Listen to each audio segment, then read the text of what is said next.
graça e a paz do Senhor Jesus Cristo para você, meu irmão, minha irmã. Estamos aqui na última lição da EBD, desta revista que estudamos nesse trimestre. Então, esse domingo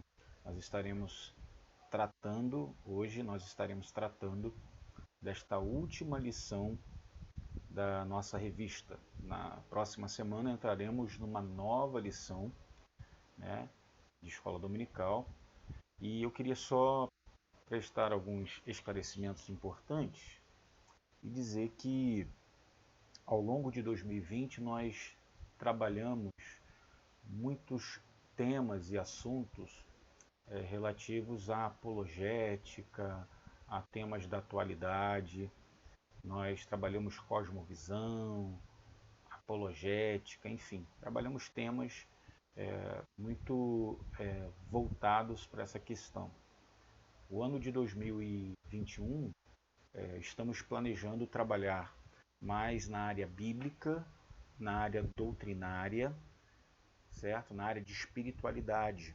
Pode ser que entre um assunto ou outro relacionado à família, relacionado a discipulado, mas o nosso foco ao longo deste ano será mais a área bíblica e doutrinária, e também de espiritualidade. Então, queria que você estivesse orando pela liderança da escola dominical, pelos conselheiros do departamento de educação, né, do conselho de educação, para que o Senhor esteja nos abençoando ao longo deste ano de 2021, nos dando estratégia, cada vez mais coesão, unidade, para trabalharmos em prol da educação e a cultura bíblica na nossa igreja. Meus queridos irmãos, nós iremos trabalhar hoje uma temática, e antes de entrar nela, eu queria ler o texto bíblico de Romanos, capítulo 5, versículos 12. Depois a gente vai ler o versículo 15 a 19. Diz assim a palavra do Senhor, estou com a minha Bíblia aberta, na versão Almeida século 21. Diz assim, capítulo 5 da Epístola aos Romanos, versículo 12. Portanto, assim como o pecado entrou no mundo por um só homem, e pelo pecado a morte, assim também a morte passou a todos os homens, pois todos pecaram. Versículo 15. Mas a dádiva gratuita não é como o caso da transgressão, porque se pela transgressão de muitos morreram, muito mais a graça de Deus e a dádiva pela graça de um só homem, Jesus Cristo, transbordou para muitos. Também a dádiva não é como o caso da transgressão, que veio por meio de um só que pecou, pois o juízo veio de uma só transgressão para a condenação, mas a dádiva gratuita veio de muitas transgressões para a justificação. Porque se a morte reinou pela transgressão de um só, então os que receberam da transbordante suficiência da graça e da dádiva da justiça reinarão muito mais em vida por meio de um só, Jesus Cristo. Portanto, assim como por uma só transgressão veio o julgamento sobre todos os homens para a condenação, assim também por um só ato de justiça veio a graça sobre todos os homens para a justificação que produz vida. Porque assim como pela desobediência de um só homem muitos foram feitos pecadores, assim também pela obediência de um só muitos serão feitos justos. Amém? Vamos orar para que o Senhor nos abençoe na reflexão, na meditação da sua palavra? Fale com Deus nesse instante, ore comigo para que o Senhor nos dê da sua graça, da sua orientação nesta manhã. Querido Deus, eterno Pai, Deus de amor, bondade e misericórdia, estamos na Tua santa presença. Queremos Te agradecer, Te louvar pela oportunidade que o Senhor nos concede de estarmos mais um domingo na Tua presença para aprendermos da Tua palavra. Quão grandes lições temos aprendido, quão grandes estudos temos feito, Senhor, a respeito Senhor, de temas relativos à apologética, a temas da atualidade. Muito obrigado, Pai, porque o Senhor tem sido, ó Pai, o nosso instrutor, o nosso professor, usando homens e mulheres que o Senhor tem separado para esse ministério. Te louvamos, Senhor, porque nossa igreja tem sido edificada, o nosso povo tem sido abençoado por meio da nossa escola dominical. Em nome de Jesus, que hoje não seja diferente na conclusão desta lição, desta revista. Ó Pai, que o Senhor nos abençoe. No nome de Jesus. Amém. Amém. Ao longo de todo esse trimestre, das 13 lições que estudamos, a gente trabalhou a seguinte temática na revista: é preciso tomar cuidado com certas ideias e suas consequências, ou alguém pode se machucar. É preciso tomar cuidado com certas ideias e suas consequências, ou alguém pode se machucar. Trabalhamos ao longo de todo esse trimestre várias lições maravilhosas, falando sobre vários assuntos importantes, como ateísmo, espiritualismo, existencialismo, gnosticismo, hedonismo, humanismo, individualismo, materialismo, paganismo, pragmatismo, racionalismo. E vamos concluir hoje com o romantismo, contrariando essa visão filosófica com a visão das Escrituras. Se você perdeu alguma lição, eu gostaria de convidar você a ir lá no nosso canal do YouTube e buscar as lições antigas, passadas, os assuntos que foram tratados, que com certeza a sua vida será muito edificada. Então, como eu disse, hoje a gente vai trabalhar o assunto do romantismo. Eu queria iniciar perguntando para você: o homem é bom? O que acontecerá se a gente confiar no nosso próprio coração? O que vai acontecer se a gente confiar na nossa própria vontade, nos nossos sentimentos, e fizermos do nosso coração e dos nossos sentimentos os valores máximos da nossa existência? O que vai acontecer se isso acontecer? O que vai acontecer se nós colocarmos o nosso coração e sentimentos acima de todas as coisas? É justamente isso que a gente vai trabalhar hoje, né? Porque o ser humano colocar-se no centro da realidade e empreender grandes realizações, tendo a si mesmo como referência, isso já é algo bem antigo. Remonta aos primórdios da humanidade, a queda em pecado lá atrás no Gênesis, no Éden, e também a Torre de Babel. Não sei se você já ouviu falar da história da Torre de Babel e da queda. Acredito que sim.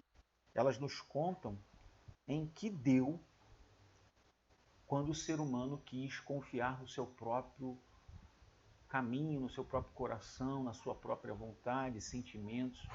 O que aconteceu quando o ser humano se confiou, né? Elegeu seus sentimentos como seu maior bem, suas vontades como o seu norte? O que aconteceu? O que acontece? O que dá quando o ser humano decide viver de acordo com o seu próprio caminho?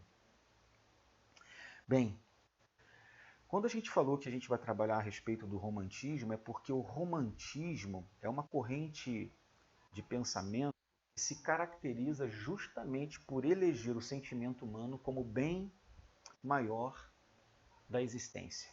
Ou seja, o romantismo afirma que o homem é bom, que há uma bondade essencial em cada ser humano, e por isso, por essa razão, o romantismo coloca o ser humano como centro norteador da verdade, razão por que a gente rejeita o romantismo, porque tira o foco de Deus e põe o foco nos próprios homens, nos seus próprios sentimentos, para moldar a vida segundo a sua própria vontade e não a vontade de Deus. Então o cristianismo rejeita esse pensamento porque o romantismo ele coloca o homem no centro de todas as coisas, suas vontades, seus desejos no centro de todas as coisas. Então o romantismo é um movimento que dá prioridade aos valores que os homens mesmos estabelecem acima até mesmo da própria razão, porque contrariando o racionalismo que centrava a vida humana na razão, no raciocínio, na intelectualidade, como meio para o conhecimento da verdade, o romantismo faz de cada indivíduo o seu próprio guia, faz de cada indivíduo o seu próprio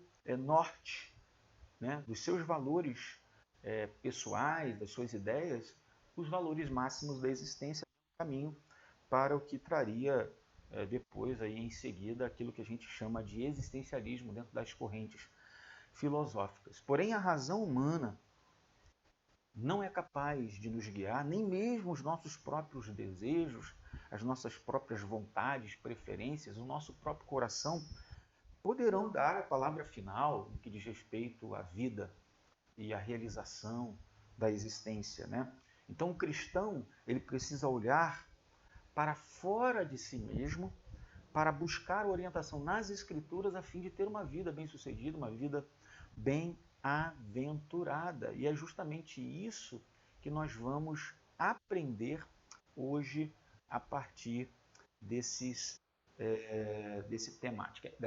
Então a nossa revista ela vai se dividir em duas partes. A primeira parte a gente vai entender um pouco a influência do romantismo na vida das pessoas, inclusive na vida de algumas pessoas que se dizem cristãs. A gente vai também, junto nessa primeira parte, entender a pecaminosidade humana, aumentar um pouco nossa percepção acerca da pecaminosidade humana. Então essa é a primeira parte. Depois nós vamos ver a saída, a solução que Deus trouxe para nós através de Jesus Cristo para nos fazer pessoas de fato realizadas e felizes nele, na sua obra, na pessoa e na obra de Jesus Cristo, a fim de que sejamos bem-aventurados. Então, essas são as duas partes que nós vamos seguir hoje.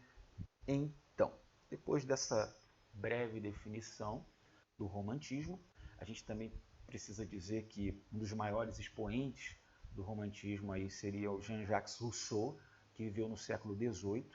A sua contribuição para o próprio iluminismo foi notável, para depois então ele mudar um pouco dos seus pensamentos, mas ele foi talvez uma das maiores mentes, né, dos pensadores. Ele é um pensador suíço, um filósofo suíço, que desenvolveu aí as ideias, as posições, as crenças do romantismo. O que o romantismo vai trabalhar? Quais são aí os pontos, né, as ideias que ele vai trazer e como que essas ideias influenciam os seres humanos hoje? Então a gente vai precisar trabalhar isso para chegarmos na condição em que o homem se encontra, a fim de que depois que a gente delinear essa ideia do romantismo e da condição humana, do estado do pecado humano em Adão, a gente trabalhar a solução que Deus nos trouxe em Jesus Cristo. Então vamos lá. Em primeiro lugar, a gente precisa trabalhar o que é o romantismo, as ideias do romantismo e os respingos do romantismo na atualidade, mostrando assim a condição humana de pecado. Depois, então, a gente vai para as ideias de Deus, as respostas de Deus e as saídas de Deus na pessoa e na obra de Jesus. Dito isso, em vez de ver a natureza como uma vasta máquina, os românticos a viam como organismo vivo. Ou seja, a natureza é um organismo vivo, é uma força, é um poder. O Deus que imaginavam os romantistas está na natureza e está em nós mesmos, nos seres humanos. Eles rejeitavam completamente a ideia bíblica de um Deus que é transcendente e imanente ao mesmo tempo, desse Deus que está presente no universo, mas existe além do universo, né? Eles fiavam-se mais, iam mais para o caminho do panteísmo, que é o Deus que é tudo e está em tudo e não existe além da criação. Ou seja, eles acreditam num Deus com letra minúscula que está nas coisas e está nas pessoas. Esse Deus que não está para além da criação. Então a ideia do planeta como organismo vivo vem da mitologia grega e é assim, por assim dizer, apropriada pelo romantismo, né? A natureza, como esse organismo vivo, seria explicada em termos de uma força vital, a força da vida, que anima tanto o universo como também os seres humanos e que serve de base, então, para uma nova religião secular, para um novo pensamento, para um novo movimento filosófico que surge. Então, o ser humano poderia tornar-se um com a natureza e alcançar unidade com essa força que não era de maneira nenhuma o Deus da Bíblia, que não é de maneira nenhuma o Deus que as Escrituras revelam, uma vez que o nosso Senhor, ele está tanto neste mundo como para além deste mundo, ele é pessoal e ele é ético, né? A força vital dos romantistas, porém, pertence ao mundo físico, porque nada existe na concepção romantista além do mundo físico.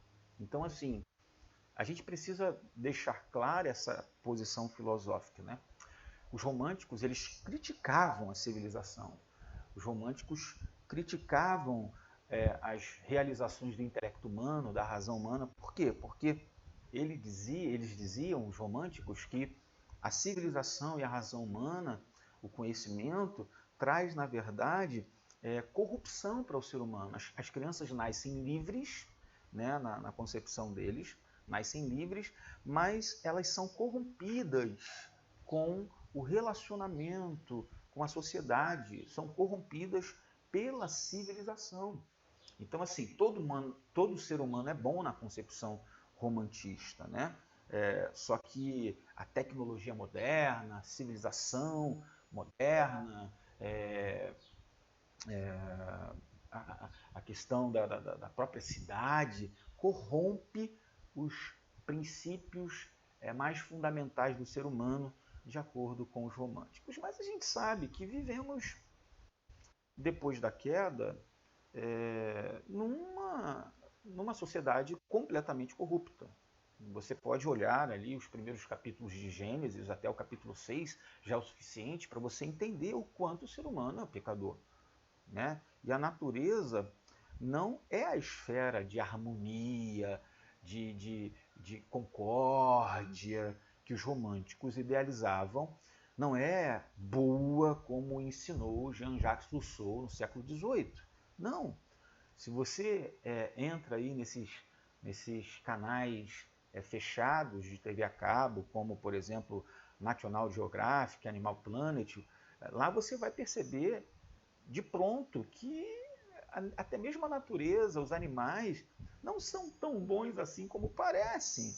Pelo contrário, né? As tragédias naturais, tsunamis, secas, tufões, que a natureza pós-queda tem sofrido, mostra o quanto intrinsecamente a natureza se tornou violenta, o quanto a queda afetou a natureza como um todo. A queda não afetou só o homem no seu estado espiritual, afetou o homem fisicamente, mas afetou também o cosmos, afetou também a natureza, afetou todas as coisas, os animais, os vegetais, tudo foi afetado pela queda.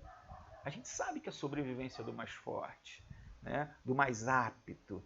E essa violência natural, porém, não é um mal maior que existe, porque envolve escolhas morais, como se dá com as decisões do ser humano criado à imagem e semelhança do Criador, do Deus Criador.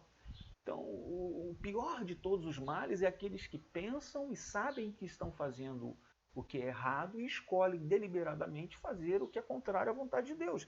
Então, o romantismo cultivava a subjetividade, a experiência pessoal, a irracionalidade. O romantismo que incentivava a introspecção e até a atenção à vida interior. Os românticos que exaltavam o indivíduo acima dos sistemas impessoais e abstratos, que exaltavam a autorrealização como base para se decidir o que era certo, o que era errado. Então, essas coisas, em lugares de seguir regras externas, o romantismo interiorizou a vida moral. Vale o que cada um determina para si, vale o que cada um pensa em seu próprio interior, no seu próprio coração decide, os seus sentimentos, suas vontades. Então, qualquer coisa que enriqueça o eu na mentalidade romantista deve ser considerada boa. E qualquer coisa que diminua o eu deve ser tida como má. Então você vê que há um antagonismo aqui em relação à teologia bíblica que nos mostra quem somos, a realidade do ser humano como pecador. Então o romantismo vai dizer, não aceite ninguém dizer que você é pecador. Não aceite ninguém dizer, colocar você para baixo, dizer que você não presta, dizer que você é corrupto, dizer que você é depravado. Veja que isso contraria completamente a teologia bíblica, né, do pecado, do homem, a antropologia cristã, que mostra o quanto o homem está distante de Deus. Percebam os irmãos que o romantismo ele inspira um grosseiro egoísmo. O romantismo ele alimenta um egocentrismo, uma visão ensimesmada. O romantismo ele defende essa ideia da autoestima humana, de que a vontade humana tem que ser satisfeita. Essa centralização humana inspira esse egoísmo. Um autor romântico, ele é aquele que descreve, que faz uma narrativa, uma crônica, uma obra literária, exaltando, por exemplo, o abandono de uma mulher por uma outra mais nova, que satisfaça seus caprichos, suas paixões. Então, é exatamente isso que a gente precisa rechaçar. Rechaçar.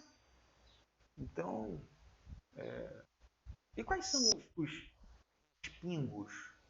Como que a gente percebe esse romantismo no mundo dos nossos dias? O romantismo acabou perdendo aí um espaço de uma forma mais geral, mas algumas ideias permanecem, assombrando aqui e ali. Algumas ideias românticas perduram até os dias de hoje. Essa ética romântica, ela é manifestada em muitas áreas. Por exemplo, homens e mulheres se divorciam de seus cônjuges porque sentiram em seu coração a necessidade de um amor maior, de um amor platônico, de um amor diferente. Homens e mulheres traem seus cônjuges porque querem viver uma paixão avassaladora, né? Mulheres praticam aborto porque não querem ser atrapalhadas nas suas carreiras e fazem isso sem culpa. Vejam que hoje países, né, estão aí sendo legalizados no que diz respeito ao aborto. Por quê? Por quê? Porque mulheres acham-se no direito de matarem uma vida porque não querem ser atrapalhadas na sua realização, no seu futuro, enfim, sua carreira. Porque ter um filho, isso vai atrapalhar. E aí elas decidem, por um egoísmo exacerbado, acabar com uma vida humana que está dentro do útero, né? Certa mulher afirmou que ter praticado o aborto porque, ao saber da gravidez, ela estava de viagem marcada e para o exterior, e a gravidez atrapalharia. Um caso imoral de excesso de bagagem na cabeça daquela mulher seria ter um filho. Então, isso é absurdo, isso é um crime. Mas muitas pessoas defendem isso, ainda que inconscientemente, por causa de uma visão romântica que foca em si mesma, no eu humano, no egocentrismo. Uma outra ideia romântica, por exemplo, presente, é a que identifica a deidade como uma força, como a gente falou aqui. Aquela ideia de que o Deus é uma força, Deus é um ser impessoal. Esse conceito ele é popularizado em algumas sagas, como por exemplo Star Wars, Avatar, Matrix e outras sagas do mundo cinematográfico. A gente vai ver que essa força, essa entidade ética do bem ou do mal, do positivo ou do negativo, que não devem ser entendidos somente como bom ou mal, mas como parte da mesma coisa, como o Yang e o Ying, né? aquela imagem, né, asiática que muitas vezes é usada, o Yin e Yang, né? Então, são forças complementares na mentalidade deles, ainda que opostos. Um pode ser visto como o outro, dependendo da perspectiva, como também ensina o taoísmo. Então, essa é uma visão romântica da vida. Não sendo pessoal, sem ética, essa força nada exige e de modo nenhum orienta o homem, o que é muito conveniente para a filosofia, cada um por si. Ou seja, cada um é dono do seu próprio nariz. Temos a lei de Deus, mas não faria sentido falar de uma lei dessa força impessoal. Vale o que a gente sente, vale o que a gente decide, vale o que a gente experimenta, vale as experiências da vida. Então, essa busca individual da felicidade, da realização, ela resulta, né, em se ver o eu como parâmetro e a emoção como a essência da nossa condição. Vivemos na época da tirania da felicidade, da busca obrigatória da realização pessoal. As pessoas planejam ser felizes. Essa é a busca mais primitiva de todas as buscas, mas o fato é que as pessoas colocaram a busca por felicidade, alegria, realizações e satisfação em coisas, em pessoas, que não é Deus, que não é o seu reino. Repare, por exemplo, nas páginas dos Facebooks, WhatsApp, Instagram, enfim, nessas mais variadas, nesses mais variados canais de YouTube, você vai observar ali que textos, imagens, vídeos se concentram em mostrar aos outros suas realizações. As pessoas fazem propaganda de si mesmos, seus sucessos. As mensagens que são postadas ali parecem bíblicas, às vezes, de longe, mas quando você chega perto, os textos, os vídeos, as mensagens, as imagens são meramente de autoajuda, de autoimagem, de autoestima, com a qual a gente está sendo sutilmente ensinado, doutrinado de que o ser humano é bom e que o ser humano se basta. Ele não precisa de nada além de si mesmo, para fora de si mesmo, porque tudo que você precisa está dentro de você, a força interior, a força impessoal que te move, a força da natureza e a força que está dentro de você. Queridos, isso é resquício e respingo do romantismo. Consciente ou inconscientemente, a gente tem visto pessoas reproduzirem isso. Bem, falamos a respeito do romantismo.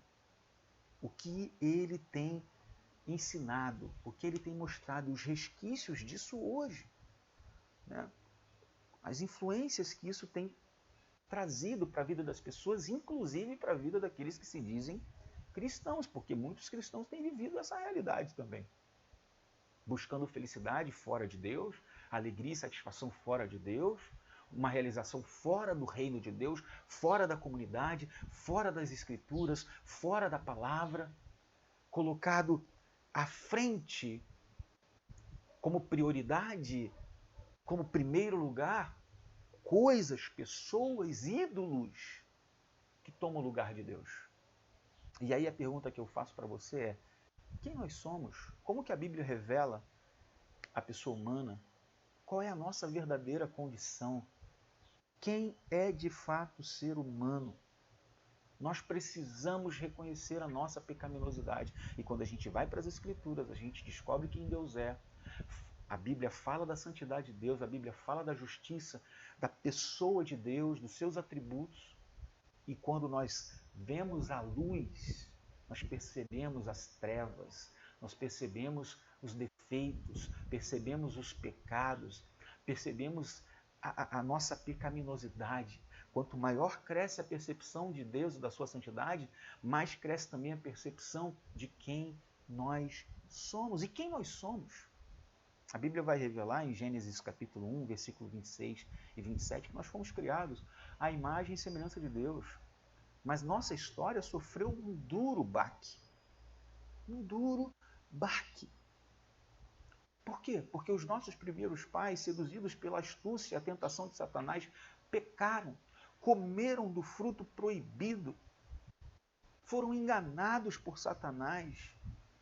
A serpente enganou a Eva com a sua astúcia. Eva, por sua vez, seduziu, enganou, engodou Adão, e ambos foram corrompidos. Mente, coração, perderam a simplicidade, perderam a pureza, perderam a inocência. A Escritura fala desse episódio inconsequente para mostrar que por esse pecado, pelo pecado de Adão, todos juntamente com eles decaíram da retidão original que foram criados, da comunhão com Deus, e assim se tornaram mortos em seus delitos e pecados, inteiramente destituídos da glória de Deus, corrompidos em todas as faculdades humanas, corpo, alma. Todo ser humano foi corrompido, depravado. Hoje nós nos tornamos, nós somos completamente iníquos, porque os nossos olhos se abriram para a maldade, se abriram para a corrupção, para o pecado. E Deus, que fez o homem reto, justo, para viver na sua presença, no paraíso que ele construiu, desfrutando de todas as bênçãos, esse homem caiu de Deus, esse homem caiu do reino de Deus, da graça de Deus. Esse homem caiu daquilo que Deus estabeleceu como seu reino. Gênesis capítulo 6, versículo 1 vai dizer que viu o Senhor que a maldade do homem se havia multiplicado na terra e que era continuamente mal todo o desígnio do seu coração. Não há ninguém bom. Romanos capítulo 3 vai dizer que todos pecaram e destituídos estão da glória de Deus. Amados, não há quem entenda, não há quem busque a Deus, não há nenhum sequer. Todos se fizeram inúteis. Todos são falhos, pecadores, miseráveis. Com essas palavras a gente aprende o perigo de confiar no nosso próprio coração, nos nossos próprios sentimentos, porque nós somos plenamente, completamente corruptos. Corruptos. O ser humano não é bom. Absolutamente, o ser humano não é bom. Confiar em si mesmo, confiar nos seus próprios sentimentos, no seu próprio coração, é escolher uma estrada de tragédia. Se você vê a si mesmo como referência máxima da sua existência, você está perdido. Não se pode afirmar que o homem acerta umas vezes e outras vezes ele erra, e assim vai caindo e se levantando, Não! Não! Todo o desígnio do coração humano é pecador, tendencioso para o mal. Jeremias questionou: enganoso é o coração do homem mais do que todas as coisas. E desesperadamente corrupto, quem o conhecerá? Jeremias 17:9. A Bíblia diz, então, porque de um só Deus fez toda a raça humana. E sendo, então, nossos primeiros pais, Adão e Eva, tornaram-se, então, o tronco de toda a humanidade. A sociedade humana inteira é originada em Adão e Eva, logo, eles pecando, solidariamente, toda a humanidade foi afetada. O delito dos pecados dos nossos pais foi imputado a nós, aos filhos de Adão, e a mesma morte em pecado, bem como a natureza corrompida, foram transmitidas a todos nós. Por um homem, como diz aqui Romanos 5, por um homem entrou o pecado no mundo, por um só homem. E pelo pecado entrou também a morte. Assim também a morte passou a todos os homens, pois todos pecaram. Essa é a consequência, essa é a tragédia da queda. E nós precisamos ser honestos. Nós somos pecadores. Nós somos miseráveis. O apóstolo Paulo esclarece, assim como por um homem entrou o pecado no mundo, o pecado passou a todos os homens, a morte passou a todos os homens. Então, a resposta para a pergunta, o homem é bom? O homem serve de referência para si mesmo? O homem pode seguir o seu próprio caminho? A resposta para essas perguntas é, claro que não. Claro que não. Como Jó, capítulo 14, versículo 4 diz, quem da imundícia poderá tirar coisa pura? Ninguém. Ninguém. E o resultado é que é aquilo que vemos em nós mesmos, é aquilo que vemos na nossa sociedade.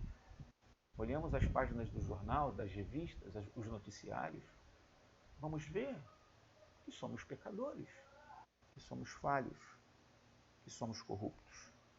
E dessa corrupção original, pela qual ficamos totalmente indispostos, incapazes, adversos a todo bem, inteiramente inclinados a todo mal, é que procedem todas as transgressões atuais.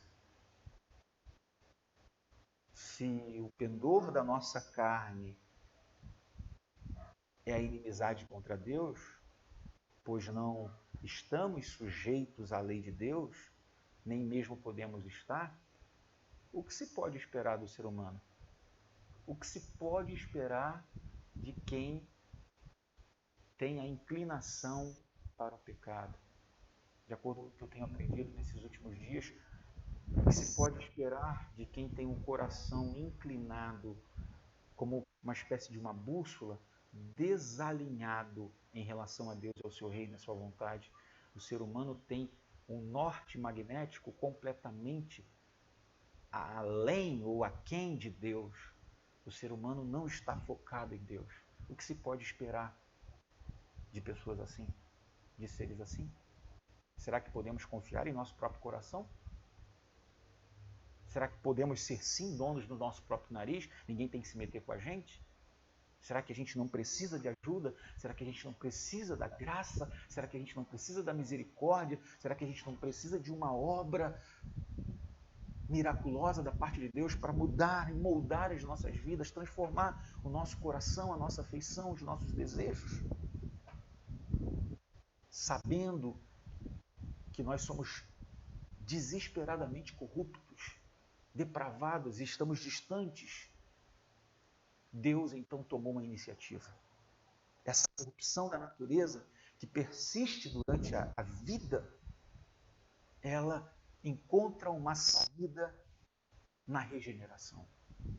Aqueles que são regenerados, nascidos de novo, na verdade, nascem não mais da carne e do espírito, mas nascem, não mais da carne, mas nascem do espírito. Eles nascem para Deus. Todos pecaram. Se dissermos que não temos pecado, cometemos pecado porque estamos enganando a nós mesmos, estamos dizendo que Deus é mentiroso. Mas se a gente confessa o nosso pecado, se a gente se arrepende, como diz a palavra de Deus em 1 de João, capítulo 1, versículo 8 a 10, se a gente confessa, Deus é fiel e justo para nos perdoar os pecados e nos purificar de toda injustiça. Ele pega a justiça de Jesus e põe sobre nós, porque manifestamos fé em Cristo, arrependimento dos nossos pecados e fé em Jesus. Essa equação, fé mais arrependimento, arrependimento mais fé, significa regeneração, novo nascimento. Então a saída para o ser humano não consiste em negar que Deus revela a ele a sua condição. A saída para o ser humano não está em si mesmo, a saída do ser humano está em Cristo. Em Cristo. Em Deus, na sua palavra, na obra de Jesus Cristo, na pessoa de Jesus Cristo. Então, se eu quero resolver a minha situação de pecado, se eu quero viver uma vida feliz, realizada e satisfeita, eu não posso prescindir de voltar a minha vida para Deus, de crer em Jesus Cristo e de me arrepender dos meus pecados, para que a justiça de Jesus seja minha justiça, a vida de Jesus seja a minha vida, porque esse foi o escape que Deus nos trouxe. Se o salário do pecado é a morte, de acordo com Romanos 6:23, o dom gratuito de Deus é a vida eterna em Jesus Cristo, nosso Senhor. Se o romantismo do século XVIII está vivo e passa bem na vida de muitas pessoas, pelo menos em algumas ideias, como a gente apresentou aqui na aula de hoje, se isso é verdadeiro, isso não é verdadeiro, não pode ser verdadeiro na vida daqueles que amam a Deus acima de todas as coisas. Porque a mente renovada pelo Senhor experimentará com clareza a vontade do Senhor. O homem e a mulher que foram regenerados por Jesus Cristo, pelo Espírito Santo, pela palavra, pelo Deus eterno, o homem e a mulher que foram alvos da graça de Deus, da operação da fé nos seus corações, não podem permanecer da mesma forma que aqueles que não creem em Deus, que não servem a Deus, que vivem uma vida ímpia. Não! O crente, ele precisa tirar o foco de si mesmo, precisa rejeitar a autoconfiança, precisa parar de confiar no seu próprio coração e nos seus próprios sentimentos como valores máximos da existência e colocar em sua confiança o seu foco no Senhor. Desse modo, eles estarão admitindo a sua condição de pecado,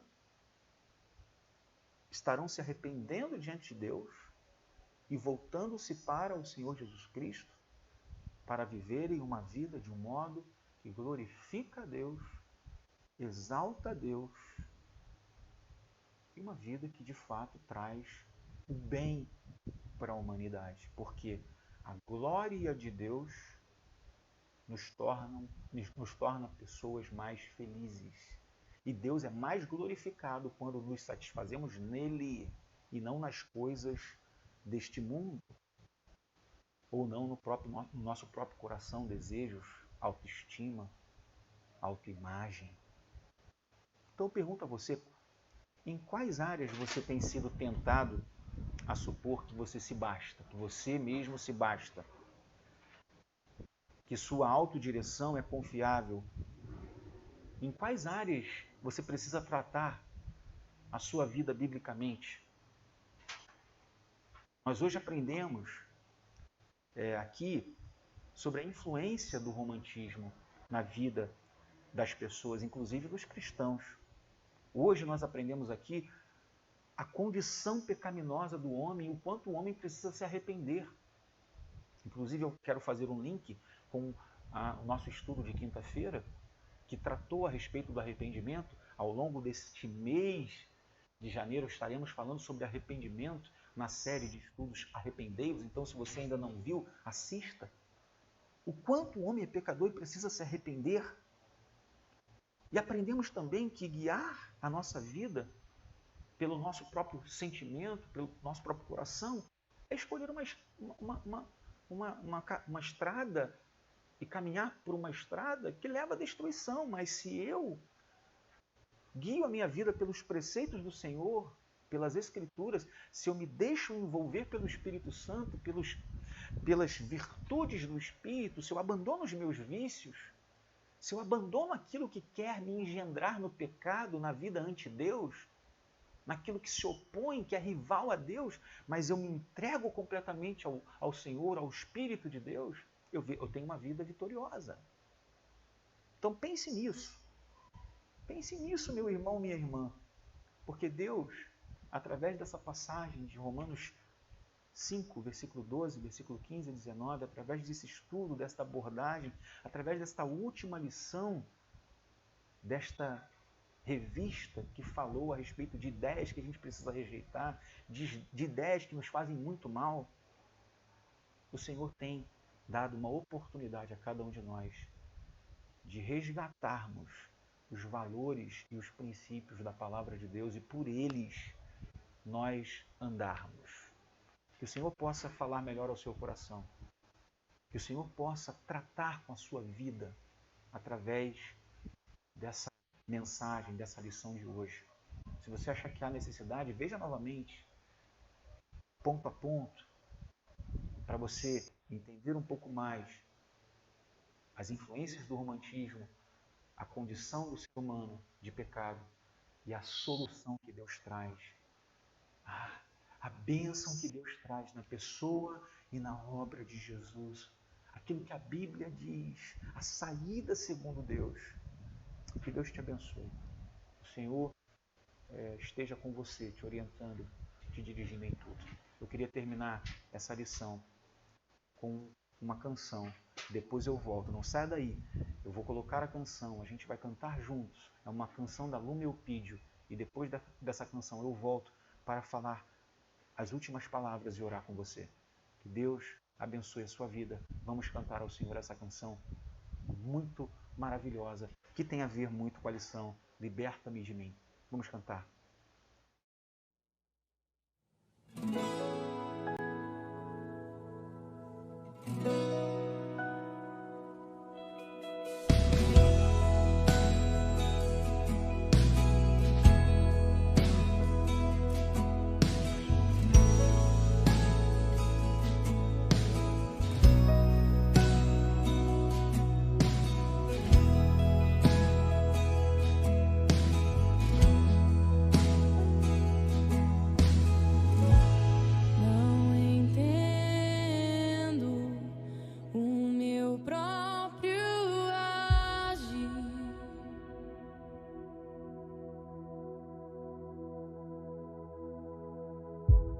Sem tua graça, o que seria de mim?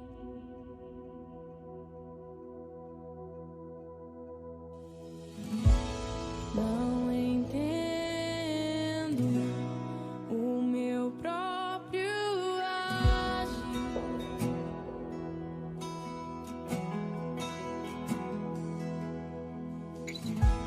Sem tua graça, o que seria de mim, Deus?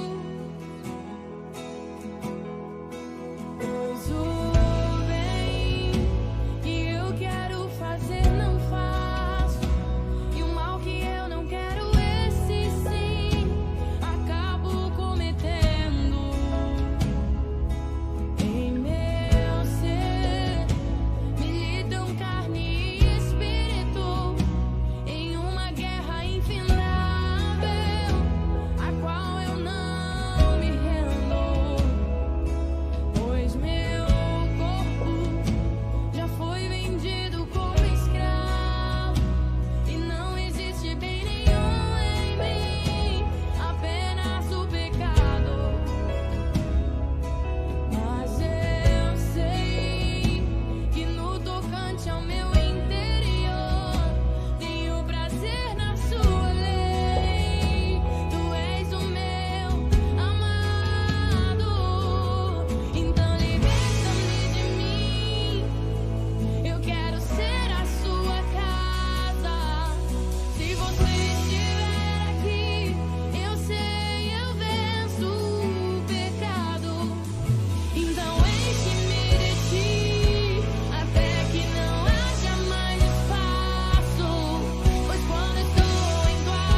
passo a ser livre pra viver a tua vontade.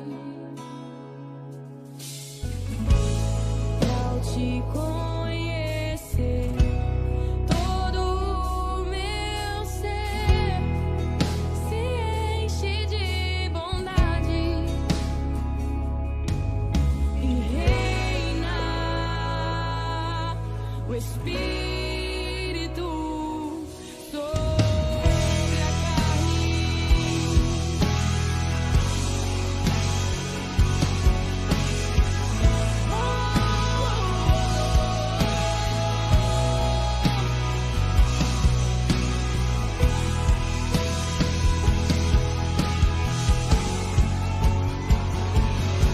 Então liberta-me de mim. Eu quero ser a sua casa. Se você estiver aqui, eu sei, eu venço o pecado. Então enche-me de ti, até que não haja mais espaço. Pois quando estou em tua presença, o meu viver é transformado. Então liberta-me de mim. Eu quero ser a sua casa. Se você estiver aqui, eu sei, eu venço o pecado. Então enche-me de ti, até que não haja mais espaço. Pois quando estou em tua presença, o meu viver é transformado e reina o Espírito sobre a carne. E reina o Espírito sobre a carne.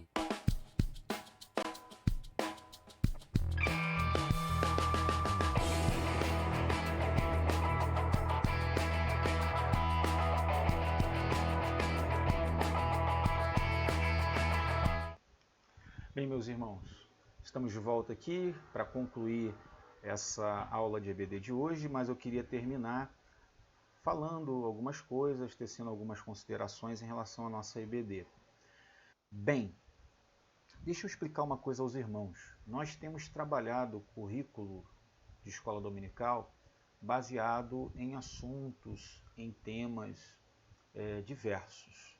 A gente trabalha tanto a questão de estudos contemporâneos, de estudos apologéticos, temas da atualidade, como também trabalhamos doutrina, teologia bíblica aplicada, como também trabalhamos estudos bíblicos expositivos, né, de Gênesis a Apocalipse, também aplicados à vida da igreja. O ano de 2020, como a gente disse no início, ele foi mais focado em estudos da atualidade, da contemporaneidade, também bem pouco mais de aplicação de doutrina, mas a gente vai trabalhar ao longo de 2021 mais focado na questão bíblica, na questão de exposição bíblica e também na questão doutrinária, como eu disse.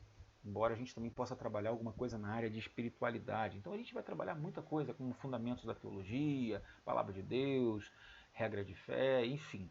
A gente pode trabalhar a questão também dos símbolos da fé, a doutrina, a questão da glória de Deus, estudos sobre redenção, criação, queda, glorificação, aliança, pacto. A gente pode trabalhar muitos assuntos. E escolhemos então para essa próxima lição, que começará no domingo que vem, falar a respeito do Pentateuco, tá? Pentateuco, que seria então um assunto que trabalha a história da redenção a partir dos 5 primeiros livros da Bíblia, o Pentateuco visto de cima, a perspectiva do alto acerca do Pentateuco. Então nós vamos trabalhar temáticas muito legais a partir dessa semana que vem agora. Pentateuco, histórias, leis e exortações para você, o majestoso Deus da criação, o desafio da obediência, purificação e preservação, a formação do povo escolhido de Deus, confronto de poderes, a direção para o povo de Deus, a comunhão com Deus através do culto, pecados do povo de Deus, derrotas e vitórias na peregrinação, as lições da história, bênçãos e maldições e a pessoa de Jesus Cristo e a redenção prometida. Serão os temas que vamos trabalhar nessa próxima revista, falando a respeito do Pentateuco, os 5 primeiros livros da Bíblia, Gênesis, Êxodo, Levítico, Número e Deuteronômio. Então, será uma jornada de estudos maravilhosos. Eu queria convidar você, a sua família. Não deixe de participar, meu irmão, minha irmã, dessa jornada. E eu queria dizer que nós, da organização, da parte cultural, doutrinária, educacional da igreja, o Conselho de Educação, juntamente com a Superintendência da Escola Dominical e o pastor, nós estamos trabalhando para que a partir de fevereiro a gente consiga voltar com algumas classes presenciais sem comprometer em absolutamente nada a integridade física dos irmãos. Nós vamos voltar com a classe dos jovens, nós vamos voltar com uma classe única fazendo inscrições. E eu queria deixar claro uma coisa para os irmãos.